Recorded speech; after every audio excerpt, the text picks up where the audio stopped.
আমরা তো নবীজির তুতু মোবারক হাতে নিতে পারি নাই, আমরা তো নিজের মুখে মালিশ করতে পারি নাই, আমরা তো নিজের বুকে মালিশ করতে পারি নাই।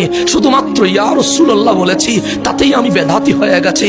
শুধুমাত্র নবীকে দাঁড়ায়া সালাম দিয়েছি, তাতেই আমাদের বন্ধু ফতোয়া দিয়েছে। তারা কি ওই বুখারীর হাদিসটা পড়ে নাই? হযরত উরওয়া বলে, রাসূল ওযু করতে লাগলেন, কানু ইয়াকতাতিলুনা, নবীজির সাহাবায়ে কেরাম আজকে আপনারা ভিড় করছেন মাহফিল শোনার জন্য।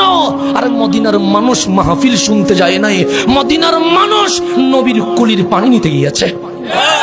আপনি কোথায় যাবেন বন্ধু? সাহাবায়ে কেরাম ইয়াকতাতিলুনা, নবীর ওযুর পানি নেওয়ার জন্য প্রতিযোগিতা করছে।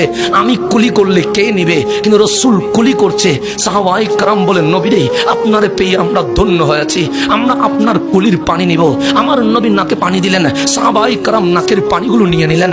আমার নবী কদম মোবারক দ্রুত করলেন, সাহাবায়ে কেরাম নিয়ে নিলেন। হযরত উরওয়া বলছে, যারা সামনে ছিল ওরা নবীর ওযুর পানি মুখে বুকে পিঠে লাগাইলো, কিন্তু যারা দূরে ছিল ওরা তো পায় নাই। তো ওরা যারা পায় নাই ওদের কি হয়েছে? যে যারা পায় নাই ওরা সামনের দিকে এসে যারা পেয়েছে তাদের পিঠে মুখে বুকে চুমু দিয়া বলে, তুমি তো ধন্য হয়েছ, নবীর ওযুর পানি পেয়েছ।